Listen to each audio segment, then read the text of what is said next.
The views and opinions expressed on any program are those of the producers and/or the persons appearing on the program, and do not necessarily reflect the views and opinions of FRC Media, Bristol Community College, or the City of Fall River.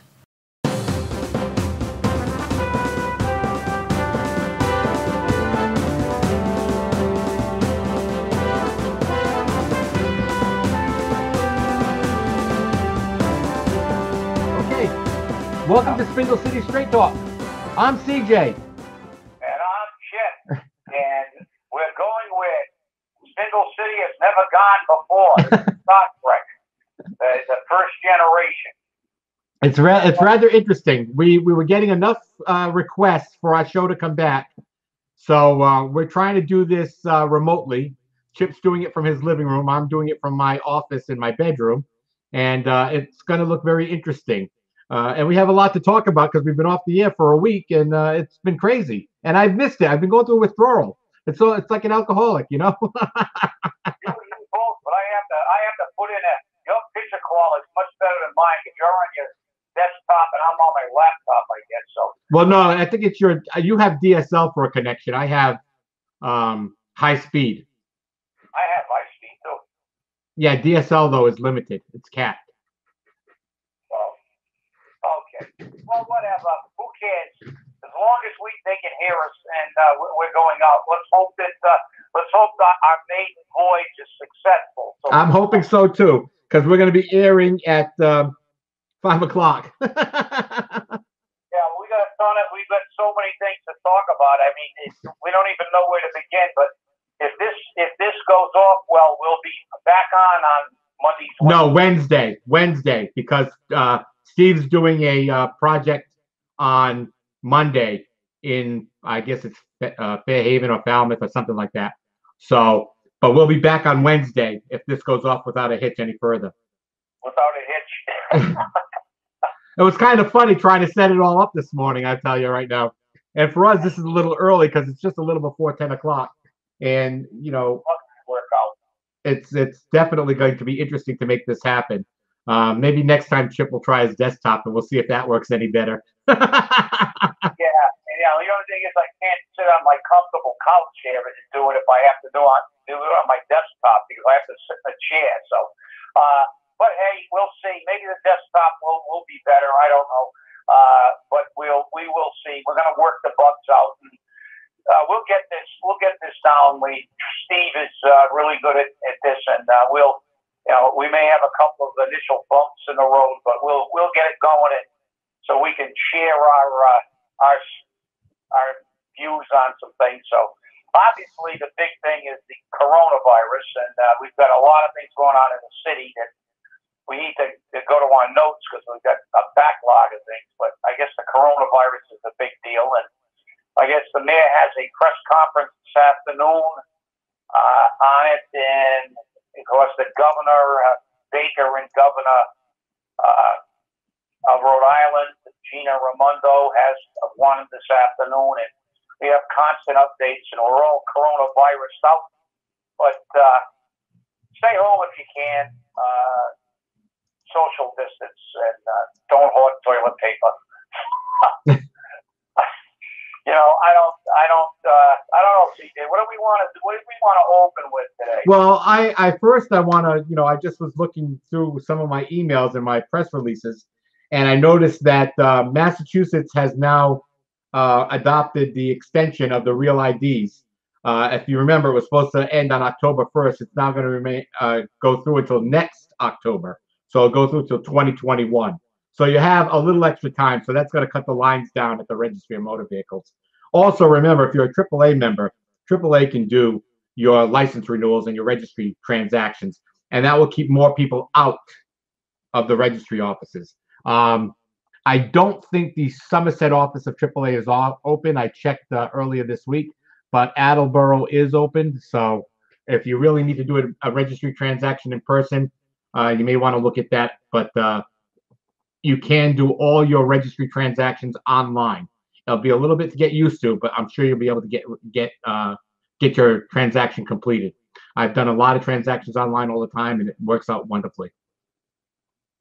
Yeah, well, try to stay away. And of course, that also goes for any transactions you have to do with the city. They want you to mail in everything. They don't want you to go down. But there's also a drop box in front of the city hall. So if you want to pay your water bills or something, and you don't want to stick it in the mail, you can't take it down there physically and drop it off in the drop box. I have been told by the city that they are checking that drop box regularly, and of course, obviously, they don't want people wandering around City Hall. So we will.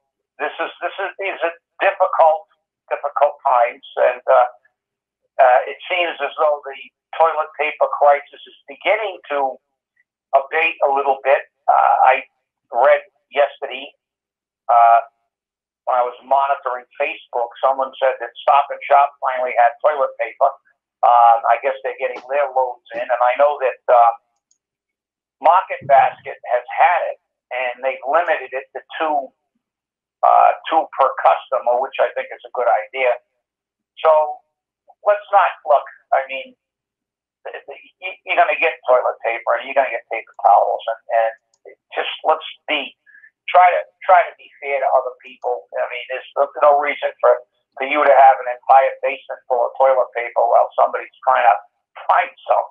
And it can be a pain. You can't go out and sit down in a restaurant, but support your local restaurants and try to, because a lot of people are losing a lot of money and they're out of work, and everybody's looking forward to their new check, and Pelosi and the crew get this thing approved without anything. Of course, she's saying it's all about the coronavirus, but she also put in a ton of other stuff about the Green New Deal and everything else in their version, which is, again, amazingly enough, and I heard this morning that AOC wanted to give the illegals the money too.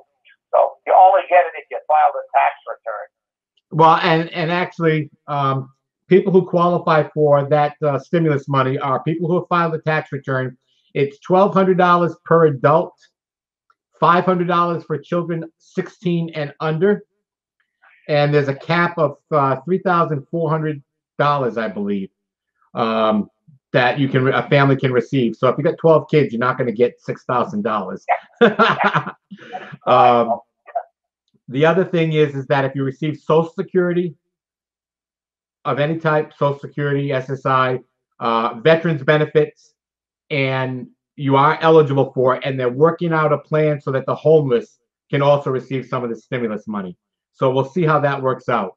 But again, they're currently taking a vote on it as we speak at the time of this recording in the House. They got 90 minutes apiece, both sides, to talk about why they want this, that, and the other thing. And it already started this morning where he says, I yield 1 minute to myself, and 1 minute turned into 9. Don't ask me how that happens. But it was very interesting. But something else that I just, I like this because I have the computer in front of me and I can look at things while I'm talking on the air. The State House News Service has advised us that while the federal government gave taxpayers 3 additional months to file annual tax returns, but at the state level in Massachusetts, taxpayers are still operating with an April 15th deadline among mixed signals from Beacon Hill, where the timing of tax collections is a concern amidst failing receipts. So to file your Massachusetts tax return, it's still going to be filed by April 15th, April 16th. So this is going to be kind of interesting because you don't have to file your federal until, June 16th. And again, because the state is having quote unquote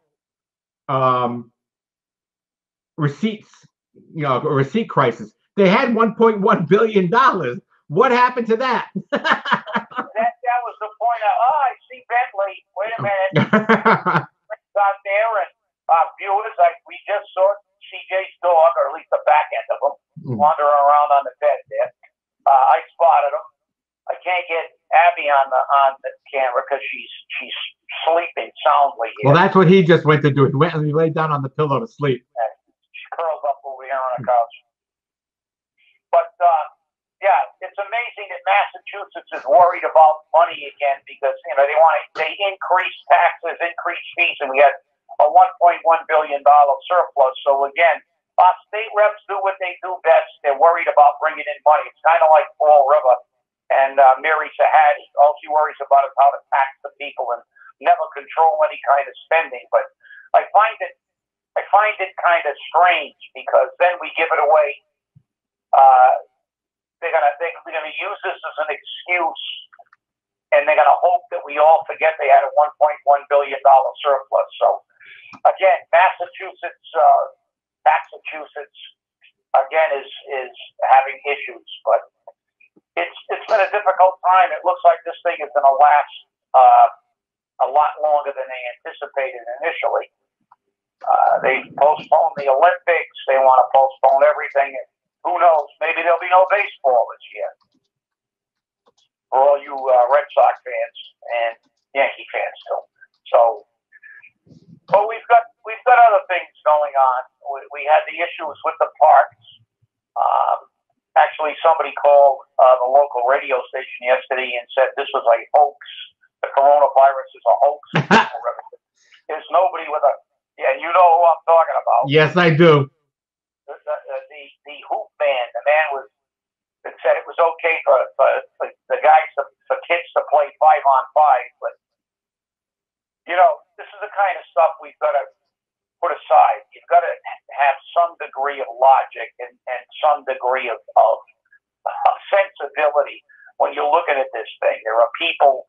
This is a true pandemic, and these things are obviously it's attacking the most vulnerable of our population. And the problem I see with this thing is that the young, healthy people get it. They have relatively mild symptoms, if any, but they don't. They're oblivious to the fact that they're the ones that transmit it to the people who can't handle the virus. And you would speak on this with a lot more background knowledge, CJ. But to me, that's one of the issues we have here. The younger segment of our population, the millennials, who sometimes act like they don't have even a portion of a brain in their head.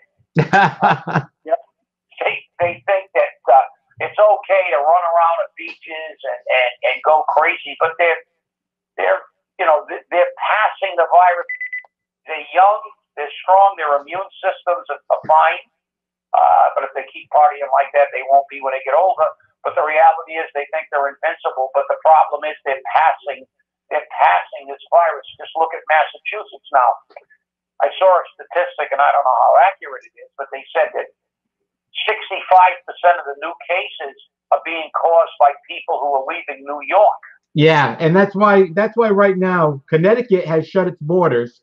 They've shut all the roads down in Connecticut. So it's going to be kind of hard to get from New York to Rhode Island or Massachusetts. And last night, Gina Raimondo ordered that all New York vehicles be stopped and information be collected on where they're going and how long they're going to be here. Our host, our man behind the scenes, sent us a message that it's the Generation Z, not millennials, that are having the problem with compliance. You have to define Generation Z to me, because I'm really not that familiar with that title. I've heard of Generation X, so I'm way behind. I got that. I missed Y somewhere along the way. And, yeah, Generation Z is born 1995 and over. Oh, okay. It's amazing how they're great at labeling things. But it's all the same. Let's put it this way. Let's make a generic term for all of them, regardless of when they were born. Pinheads. Okay? Let's just call them pinheads. Well, they create their own problems. That's for sure. And exactly. And by the way, you were talking about Gina Raimondo, which I thought was I very rarely agree with anything Raimondo does, but I think what she's doing is a good idea. But I heard actually just before we went on that the ACLU is taking her to court. They said it's illegal for her to do what she's doing, which I don't think it is, because obviously this is a circumstance where there is a clear and present danger to the public health, and that allows you some a lot more latitude in protecting the public good. So, what's going to be interesting is I want to know what court they're going to file in, seeing that they're all closed.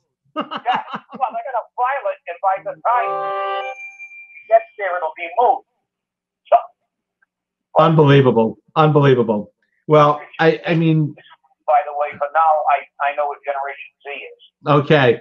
One of the things that I think is funny is that, and this is reminiscent. If you remember with 9/11, all we saw for weeks and weeks and weeks was nothing else but news. Everything else was blocked out. We saw the pictures of the fallen towers, I don't know for how many weeks and months, which increased the PTSD for a lot of people. Now we're seeing the same thing happen with the pandemic, because everything you see, I mean, they cut off regular programming. The president comes on, almost daily. The governor comes on almost daily. The governor of Rhode Island comes on almost daily. For some reason, they seem to schedule them, right next to each other. I know that Governor Raimondo will be going on in about an hour, and that will immediately shut off 6, 10, and 12, and probably 64, so we won't be able to see anything. But what bothers me is down here, they don't have the governor of Massachusetts on the air here. So you have to go to the WHDH.com website and watch it there. And I sent all three stations a little thing that, you're not providing services to our local community. And I said that to somebody and said, I don't want to see any more about it. Don't have them block off more programming. So it's definitely very interesting how people are starting to get fed up with this. Yeah, and the other thing is, it's very confusing, CJ. I mean, you're a medical professional, but I watch these, especially with the president, get these reporters asking these questions, and I don't think anybody can answer, because they're at exact number of this, and when is this going to happen, and this. And the thing is, this is something that obviously it's a new virus. So realistically, even the medical professionals can't. They need data. They need research. They need to look, and they need to get accurate numbers. And sometimes it takes some time, and they have to learn a lot of things about the virus. And these people are, this 24-hour news cycle that we have, they're asking some of these questions that are really unanswerable, and that leads to misinformation, because they give them the best answer they can, but then they find out something later, and it's something that's always in a state. This is something that's in a state of constant updating and flux. Yeah, there's no question about it. And one of the things as I'm reviewing Facebook again, because there's so many misinformation out there that it's unbelievable. Like, here's a question today: you're going to the hospital, taking a poll. Would you wear a mask and gloves? So I actually responded to that and said, the CDC has said that the masks will not prevent you from contracting the coronavirus. It will only prevent you from spreading it. People walking around with masks are doing so out of fear. If you are symptomatic, you should wear a mask, even at home and around others. Although I find this interesting, because healthcare workers are advised to wear them for all contact. I guess the CDC has two standards. And somebody said if she's going to the hospital, she should be wearing a mask. My hospital isn't even allowing visitors. Healthcare wears an N95 mask. That is different from the everyday mask. Maybe that's the reason. All people have agreed to. Some people, like Judy Lindsay, agreed with what I said. But people are agreeing, because again, healthcare workers wear a mask called an N95 mask. It is geared to stop the transmission or receiving of the virus. People are using typical surgical masks, or what we call procedure masks. And those are good for about 20 minutes. So if you're wearing that mask around all day, it's useless, because it gets infested with, it gets watery. Water gets into the mask from your breathing, from condensation. So it's making it easier to transmit the virus or whatever that you come in contact with on the outside of that mask. So remember that before you start putting more masks on your face, because again, you may think it's going to help you, but it may actually hurt you. Are you there, Chip? Yeah, no, I was listening. Oh, okay. This mask thing is like, I saw somebody yesterday driving up County Street with a like a bandana over his face, like he was a hold-up man. So I don't know the efficacy of that, but people are they're just out of control, and that's the problem. They don't understand the virus. They've told, I think, everybody a million times now that the mask is not going to help you. It's for people who have it, and obviously medical professionals who have all kinds of exposures. Exactly. Wear a different kind of mask. So this is the kind of information that really, there's just, there's such a thing, I believe, of trying to get, inundated and getting too much information. They're trying to put out too much information, and a lot of that information is preliminary. It has, this thing, it's going to take them, it'll be next year they'll still be studying this disease and finding things out, and that's the reality of it. Well, the interesting thing also is the fact that they don't let the professionals talk about this clearly. And that makes more of a problem, because then they start misinterpreting what's being said, and they start to write their own narrative for what was said. And that creates a problem. Like I saw a post that said that Nostradamus predicted this. And it was very interesting the way you could have the narrative just fit the prediction. So it's it's very questionable on what some people are doing. But it's interesting that they're all worried about wearing masks and gloves, but they're not worried about going into the market and being, right next to each other. And it's crazy. I saw that Shaw's this week started limiting the number of people going into the store, and they were having lines form outside. But interestingly enough, it was a lot of seniors, and they were spacing themselves 4 to 6 feet apart. But Rhode Island just did that. Governor Raimondo has limited the number of people in the stores. And people are a little upset about it, but that's because the public couldn't pay attention and they couldn't do what they were supposed to do. So if you're not going to do what you're supposed to do, government's going to do it for you. And that doesn't, make people happy, and it flies in the face of democracy sometimes. It's almost like martial law. Yeah, and they did impose martial law, I think, in some areas of the country. So. Oh yeah, I mean, when you look at Connecticut shutting down all the roads, that's a huge block of roadway in Connecticut that goes from New York to Rhode Island, and you cannot drive those roads. So, what are people going to do? How are the truck drivers going to get through? I guess because they say essential services are the only people that can use the roads. So, am I an essential service because I have a medical license? Probably. You'd probably classified as essential services because you're a retiree from the fire department. I mean, anyone can stop making up the essential services rule, and that's where we've got to have delineated what is essential services. Do I believe trucking is an essential service? Yes. I think they're bringing supplies, they're bringing food, and that's necessary. Do I think mom and dad and 4 kids going to Rhode Island to their summer house because they don't want to be in the city anymore is essential? No, I don't think it's essential.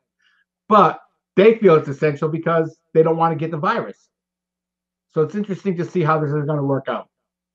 Well, there are unfortunately limitations on what you can do in emergency situations, and something like this, which is a worldwide issue. Obviously, people don't understand it. Just like there are limitations on what you can do and not do when you're in the military. If you're in the military, there are limitations on you have rules and regulations that have to be adhered to, and when there are rules of engagement, even if you're in a war zone. So there are rules, and we are in a war zone. We are in a war zone right now. Exactly, and it is a war, and that's what they said. And that's the reality of it, CJ. I think a lot of people say, they're being overly restrictive, but the fact is there there have to be rules in situations like this. Otherwise, you can't really function for the benefit of the overall good. Because some people are extremely selfish. They don't care. It's like, well, I feel like going to down to Clearwater and partying this weekend. And Generation X, Y, Z, or as my new nickname for that was the pinhead. So that is a ubiquitous term that's not restricted to age. It's restricted by your behavior. It is basically a generalization for your behavior. Because if you act like a pinhead, you probably are a pinhead. So. Well, it's again, it's very interesting. And again, you have to be paying attention to what's going on because all of this information and what's going on is in flux. Please, if you're going to go to the supermarket, please keep some space between you and the person in front of you and behind you. This way, it works out better. And there's no need for you to go in there and buy every package of chicken and every package of hamburger and every package of toilet paper. And I'm glad that the markets have started limiting things to 2 per person. And even with that, people are getting obnoxious. I was in Shaw's the other day, and Shaw's had, this was earlier in the week, they had pork chops and spare ribs on sale for 99 cents a pound. They said limit 2. A woman picked up 4 packages and started cussing. I mean, the F-bomb was dropped more often than not because she was going to buy 4, whether that cashier liked it or not, and she was asked to leave the store. She was actually asked to leave the store, which isn't a good thing. I mean, is it that important for you to grab just 4 packages of spare ribs? Are you having a barbecue? It's hysteria because I went to I think it was Stop and Shop last week, and it was fairly empty, and there wasn't one toilet tissue, paper towels, any type of paper product on the shelf. They were totally bare, and I wasn't there for that anyway. But I heard some woman coming in. She was yelling at one of the employees. I know you've got toilet paper in the back. You're hoarding toilet paper. Go in and go in the back and bring me out some toilet paper. It's like, really? I mean, come on, use your head. They want to sell their product too. You think they're actually in a time when they can put toilet paper out and sell everything they've got? You think they're going to go hide it in the back room just so you can get it?